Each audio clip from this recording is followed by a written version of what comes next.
Hi, welcome back to Alex Talking. Today, we have a ranking that I'm so excited about that I don't even have written here in front of me anywhere. I'm just doing it completely from memory, and that is fun because there are two movies that I consider a part of the Final Destination franchise that aren't necessarily part of the Final Destination franchise. And today, because this is my random ass video where I'm just talking about whatever shit I want, I'm going to include them, and you're welcome to as well. So in the comments, let me know what your favorite Final Destination is, what your favorite kills are, and anything about this franchise. 'Cause I just love talking about it. And I will do my ranking of the 8 movies in the Final Destination canon. To me. But as you can do, just take those two away, and it's a ranking of the entire Final Destination franchise. 6 movies now, with Bloodlines being the newest in the franchise. And as I said in my review of Bloodlines, this is one of my favorite horror franchises, right there, top 3 with Friday the 13th and The Evil Dead. I think it's so unique, so cool, and so well done consistently that I have a blast with them. And I'm so excited to rank them from worst to best. So let's start with the worst, and the only one that is bad. Get it right out the way, pull the band-aid off. The Final Destination. It's horrible. It is one of the worst movies in the horror compendium, but it also works in the sense that every shitty Final Destination, like any shitty Final Destination movie, would be better than every other shitty horror movie, if that makes sense. I kind of got my words mixed up there at the beginning of that analogy. But yeah, like, even though it's terrible, it's better than a mediocre Hellraiser. It's better than a mediocre Saw. It's better than, the first Terrifier. And, like, these are all other franchises that there's a lot of stuff to really enjoy in. But I'm just saying that this franchise is one that I enjoy so much that I would even take this over Jason Goes to Hell or Evil Dead 2013 by a smidgen. Evil Dead 2013 and this are actually right on the same page. I don't know what I'm talking about. They're both the worst of their franchises that otherwise I love. But they're both just still okay enough to watch. Like, I don't hate myself for watching them. I just never watched this one because, yeah, it looks like garbage. It literally, I talked about in my Bloodlines review how even though the CGI can be bad, sometimes that's the charm of Final Destination. This one is like the worst that can be because it's 2009 3D CGI blood. It's horrible. It's like racist. Like, that's the humor at the start of it, at the NASCAR track. It's like that's literally jumping the shark. I compared Final Destination 3 to Nightmare on Elm Street 3 in my review for Bloodlines. And that's still how I feel about Final Destination 3. It's very similar to Elm Street 3 in that it balances the dark humor, the random, like, horror movie big titty shit, and the actual, like, horror elements of it so well, in such a beautiful blend that makes an excellent film. I think that this one is like the Freddy's Dead of the Final Destination franchise. This one is the bubbles completely burst, you've completely jumped the shark and are not taking it seriously at all. Like, it's okay to do a roller coaster because that does have an element of natural suspense to it. Makes people who are scared of that thing even more scared of it. A NASCAR race with a car crash at the beginning, like, that's so far gone. Like, you can do something like that if you execute it well. A movie's like a kaleidoscope. That's why movies are also derivative of one another, because the same movie can be made 280 ways and be different every time. Kind of like Tusk, like the Kevin Smith movie Tusk. That movie can be made 280 ways, and there's some that are very good, and the one we got just happens to be the very worst possible. And this one is like, yeah, it's not necessarily always going to be horrible if you do a NASCAR opening at a Final Destination movie, but this one certainly is. And I cannot say anything too kind about this movie because, yeah, it's just laughably bad. My favorite kill, I want to shout out a favorite kill from each of these movies. Probably when the guy gets sucked his ass out on the pool drain. How could that not be it? Number 7, we have a good movie, Final Destination 5. I think this movie's really good. I just have to have something at 7, man. I'm passionate about these movies today. So I'm sorry to Final Destination 5, but that's where it's going to end up. Just because the characters are nothing to write home about in this one. The Tom Cruise impersonator is the Tom Cruise impersonator, so that makes him a little fun, but still his character is nothing. The girl who takes her shirt off in her introduction and goes, like, a girl calls her fat and she takes her shirt off and goes, they're called tits. That's my favorite character. Her or David Koechner, of course, from Anchorman, being in this was really funny. Yeah, some of the character actors are actually really fun. Like the dude from Wolf of Wall Street, the little chubby dude who gets like an acupuncture kill in this, but like not actually. He gets his head crushed by a Buddha statue. But like he even tells Buddha to lay off the sweets or something whenever he walks in. Like I've seen this movie enough times that I can like, recite scenes from it, like at least 2 lines from it, that it's memorable, it's good, it has some great kills. My favorite kill in this one is one of my favorites from the whole series, which is the whole set piece with the balance beam girl, the Livy Dunn girl who's going and doing her tricks on a balance beam and jumping back and forth, and there's a nail on it, and you think she's going to step on the nail, and she never does. And then another girl does, and then some sand gets hit into a fan and blows up in her face, and she's doing a flip and lands and breaks her neck. That is definitely my favorite kill from this movie, just for the reactions it gets with all the people I watch it with alone. Because that's just not where you expect that's going to go. That's just not. It's so good. So good. So that's definitely my favorite kill from this one. Characters just, don't give me anything more than just good kills. And that is enough for this one, and I do enjoy it, obviously. Coming in at number 6, we have our first non-official entry, and that is The Monkey from this year. I think The Monkey is the loosest terms of Final Destination on this list, but you'll see that there's another movie that I include that's the other non-Final Destination one, and it is severely lacking in its own specific element in being a Final Destination movie, just as The Monkey is, in that it's not actually really death, it's the monkey. But the kills are so Final Destination that I include it. So the other one doesn't have the kills, but it has the death. This one doesn't have the death, but it has the kills. So together they make a Final Destination movie, and that's why they're on this list. I really enjoyed The Monkey. I thought that Osgood Perkins was in his fucking duffel with these kills. My favorite kill, just because this was another one I went into completely blind. I didn't know the type of movie I was getting myself into, and it was so funny to me at the gate, would just be the harpoon with Adam. Not that Adam Scott got killed, but the other guy got killed at the beginning. The harpoon just locked me into that movie completely from that moment on. The Uncle Chip getting trampled by horses was really funny, and honestly, the aunt, that whole sequence, and then she runs into the mailbox, you don't even see it, and that's still, Monkey's so good. Longlegs is a masterpiece, but Monkey is one of the funnest horror movies of recent years. I read the short story The Monkey that it was based off of, and this movie did such a good job of doing something so unique and original with something, while also paying such lovely homage to it. I thought that it was excellently done. So yeah, The Monkey, 2 thumbs up. Number 6.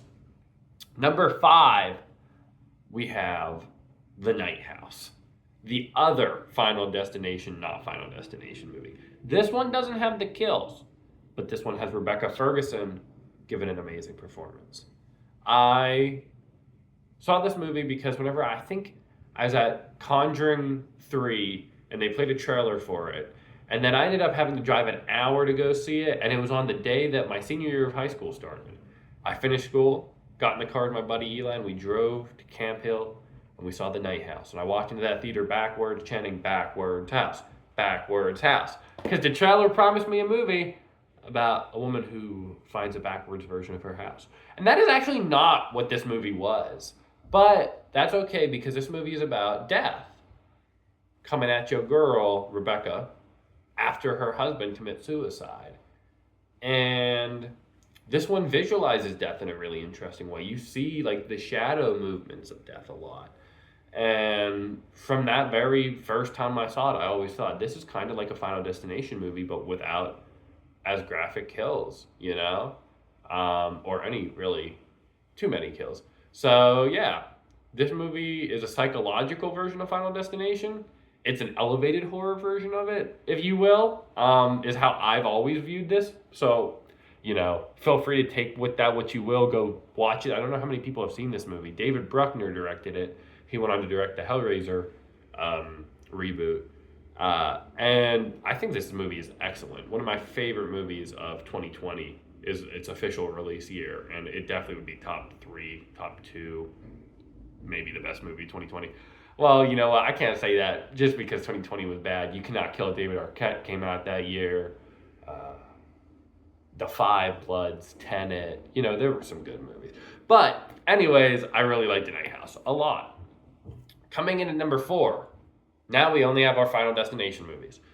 And this might be controversial, but I have the original Final Destination at number 4. It is a classic. And I realize that every time I watch it a little bit more and more, that this movie knew what it was doing right out the gate in such a great way.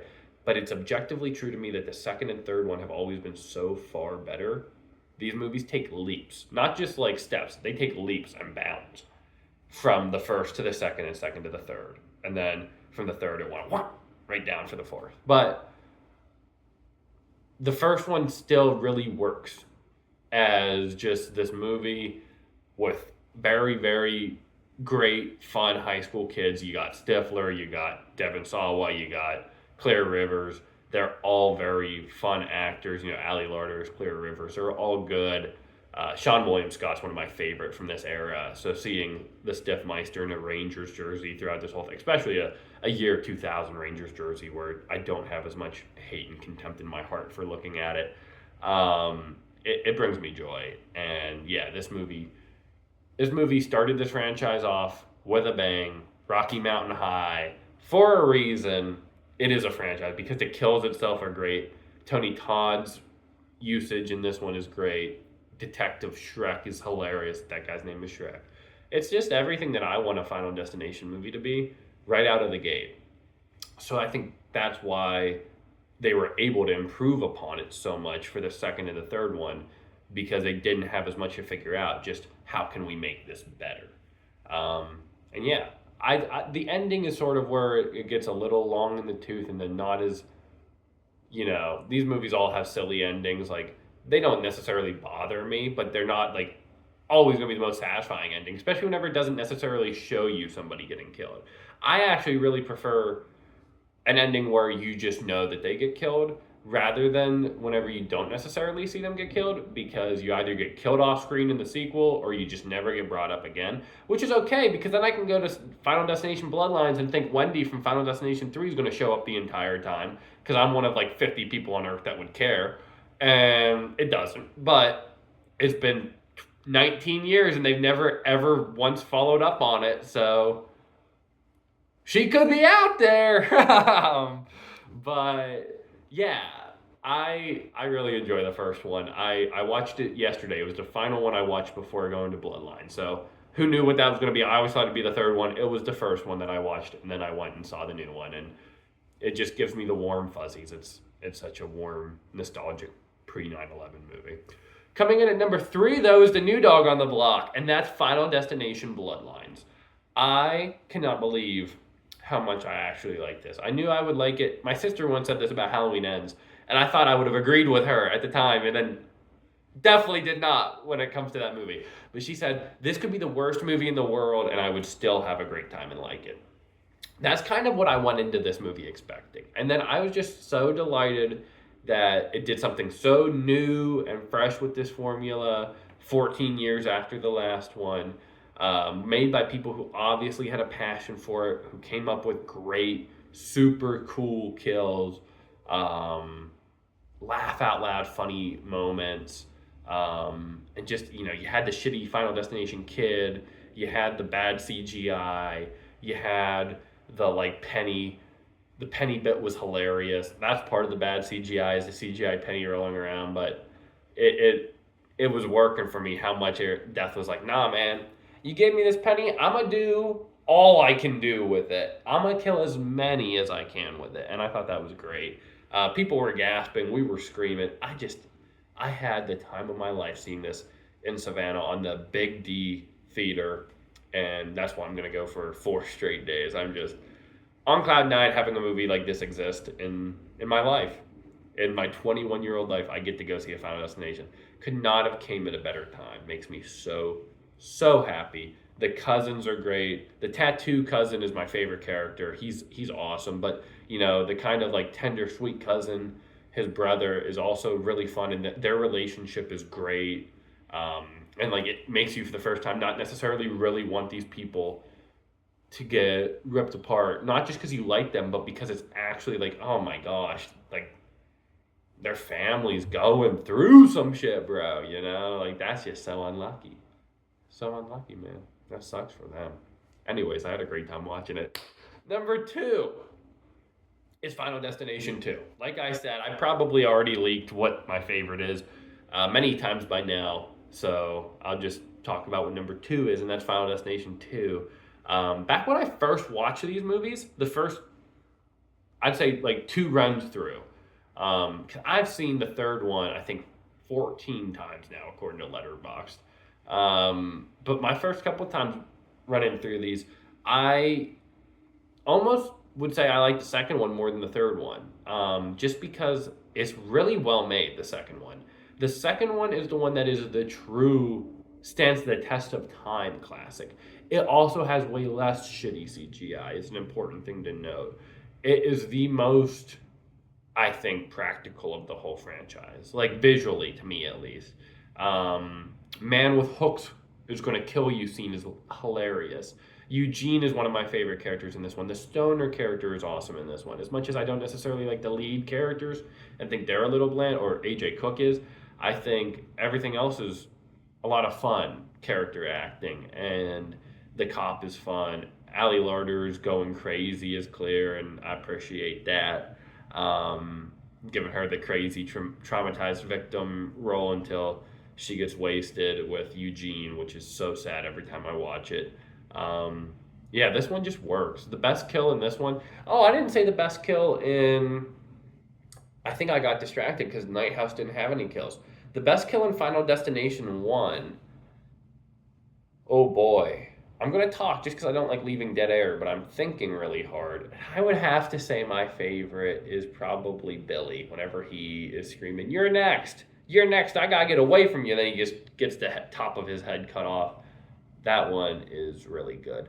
The second one, I really like the scene where Death is just straight up like 1v1ing the lotto winner in his apartment, closing windows, blowing curtains, and then he gets like really far and then finally slips on freaking spaghetti and gets stabbed in the eye with the ladder. I think that one might be my favorite. Obviously, from the premonition, the cop getting his head exploded by the log is incredible. The whole opening premonition is the best of the franchise. It's just an iconic, literally masterful set piece, the way that that's all staged. So yeah, I have no complaints about this one. We came home last night, and one of our friends came with us, and we recently showed her the third one was her first, and then the fifth one, and then we took her to see Bloodlines, and then we took her back and we watched the second one, and then we'll watch the first one next time we see her. I keep doing that to people. We watch the second and then the first, and they go, "Wait, someone survived from the first one?" I'm like, yeah, but like honestly, it's not even a spoiler because at the end of the day, 3 people survive from it, or I guess Todd's probably gonna get killed, so 2 of them survive, and Alex gets killed off screen with a brick. So it's like, whatever, you don't really need to watch the first one to watch this one, and it is just better. So that's why it's number 2. But number 1, the best movie in this franchise, my top 5 favorite horror movie ever, one of my favorite movies ever, top 50 favorite movies, Final Destination 3. It is just so personal to me. Such a time capsule of 2006. Ian McKinley is a fucking hilarious character with, I just love that he comes to kill her at the end. Like, that whole thing is just such a funny way to take this, and such a, like, unique and interesting and hilarious and entertaining, engaging way to take this. That somebody's like, well, screw you, I'm just gonna kill you and then I'll be good. Because people have said that before, but never really seriously. And he wants it, man. He wants it. And then that whenever he gets killed, so satisfying. I think Mary Elizabeth Winstead is just a revelation as Wendy here. I know there's 1,000 things that she could have broken into the mainstream for. The same year she did this, she was in Black Xmas and she was in Death Proof a year later. She was really, really horror goddess there for a little bit. But I don't know, man. This movie is just it for me. I like everybody in it. Frankie Cheeks is hilarious. The two topless tanning girls are my favorite kill from this one. I just gotta throw that out there. They're the best. That sequence is phenomenal. Love Roller Coaster is like the best of these needle drops that has nothing to do with death. It's just a funny song to play during that sequence. The sight gag of the cut to them at the funeral after the tanning beds. I loved it. I loved it every time I seen it. I loved it the first time. I loved it every time since. So that is why Final Destination 3 is my favorite. The characters, the kills, the humor, and just the aesthetic, the visuals of it. It's all awesome. It's all awesome. The Frankie Cheeks kill is awesome too. At the drive-through. Oh my gosh! And when the girlfriend of Ian McKinley gets nails through her head and they're coming out her nose. Oh my goodness, that's all-timer shit, man. It's amazing. Tonight I see How to Train Your Dragon, the remake in theaters. If it's good, I'll do a... Not even if it's good. If I feel like talking about it, I'll do a review tomorrow for that. Otherwise, it'll be Mission Impossible next week. Maybe I'll talk about Final Destination some more before then. Who knows? I've had so much fun talking about it. Let me know your ranking in the comments, and thanks for watching.